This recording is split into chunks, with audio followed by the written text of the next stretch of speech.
Welcome to day 2. Before we start, we're going to just do our breathing grounding exercise. But as I mentioned in the previous video, please take this at your own pace. You don't have to do it in a certain way. It's there for you to do and take in your own pace. Do whatever feels needed at that moment. And let's start. Okay, so again, finding your place. As I said, anywhere you can sit, you can lie down, listen to me, or you can sit on a chair. All up to you, but just find a place where you won't be disturbed for the next few minutes while you're with me. Okay, and then when you are ready, you can start to make yourself comfortable. And when you are comfortable, you can close your eyes, take a deep breath in through the nose, and sigh out.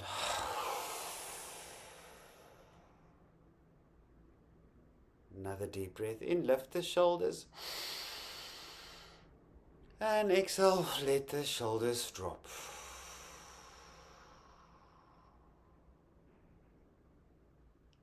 Last breath in,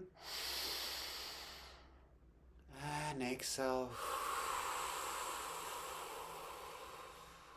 relaxing the shoulders. And now return to your normal breathing, your natural breathing, but breathing through the nostrils, closing your mouth so you can only breathe through the nostrils. Start to relax the shoulders. Let your shoulder blades run down your back. Relax your jaw, relax your tongue. Relax your chest, relax your neck. And then having awareness of breathing into the belly. Feel it rises and falls.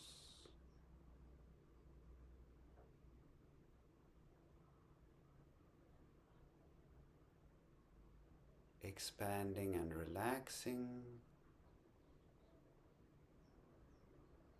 Relaxing your legs, your toes, your feet, your ankles, right up to your knee and your thighs, your sitting bones. Again, thinking of the roots, so you can ground yourself while you're breathing. In and out of the nose, in and out of the belly. And while you're growing your roots and you're breathing, now bring your awareness to your hips, your left hip and your right hip. Feel the way they are at the moment and let them relax, let them sink deep into the ground, into your posture. Let them feel like anchors so that you are balanced, the left and the right.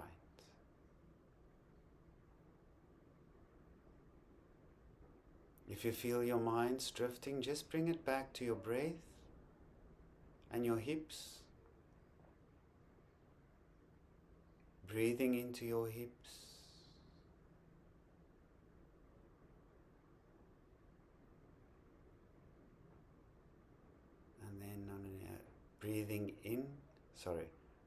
Breathing in through the nose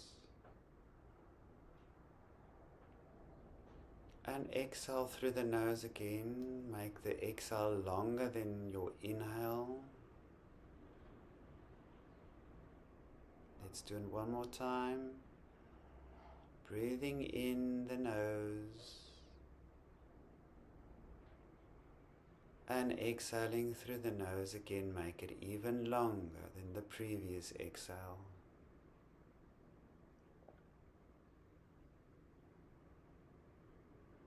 We're going to do another breath. As you're breathing in, thinking like flowing like water when you're breathing in. And exhale the breath. Inhale breath. Exhale the breath like water running up and down. Just to get into that flow of breath. Slow and gently, don't rush. Just create that circular movement of the breath, like water flowing in and out, up and down.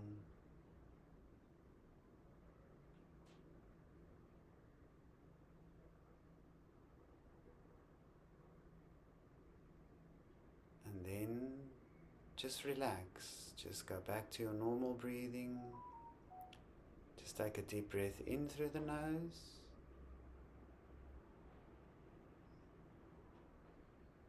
And with a long exhale through the mouth.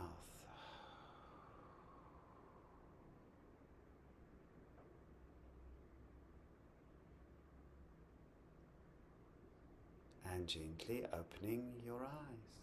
Welcome back. So today I have these two stones, and it's a Amazonite, the small one here, and an aquamarine, it's a little bit the bigger one, right? So those two. And what I wanted to chat to you about today is about just these qualities of these stones, but also, as you've probably noticed, we did a bit of time breathing into our hips. And after that, I actually didn't plan it, it just happened. So when we breathed at the end, I referred to the example or the picture of water. And what I actually wanted to say is a water wheel. So when you're breathing in, breathing out, you create like a circular movement with your breath to bring forth that water image. So that I refer to because this is our reference to allowing life to flow as it needs to flow, not blocking, and at the same time activating our creativity. So these two go actually quite hand in hand, because if you're blocking something, if you're blocking the flow of life, you are blocking creativity. If you are creative, you are allowing life to flow. And creativity, yes, it's painting or music, poetry, all that, but you can take creativity in your daily life. If you're not maybe an artist, if you're not an artist, creativity is how do you solve problems? How do you get solutions? So that doesn't mean just painting a picture, but it actually can help you in terms of solving problems out of the box, not taking a book and follow the rules and follow the solutions that someone else did, but actually tapping into yourself and get solutions for problems. And with creativity, you go out of the box, right? So creativity, and when you do that, you allow life to flow freely, not blocking. So there's like what you call it, those gates that keep the water from flowing. So you just open the gates and the water flow, and life flows through, right? The aquamarine, and then Amazonite is there to soothe emotional turbulences. So that also, again, so that goes hand in hand. When you're opening the gates for the water to flow, you are not blocking and you are not creating blockages in your emotional life as well. You do not pointing finger and say you should not do this, or you should. Who says? You are tapping into your own creativity, and when you do that, your emotional reactions are not that rigid or creating more anxiety, more stress, and more friction. So So I had something and now I forgot it. But anyway, but I think and part of that is again go back to video 1, the grounding exercise. I mean the grounding, what we talked about grounding. I think if you're grounded in the present moment, it's easier to see where you are and see, okay, this is my situation.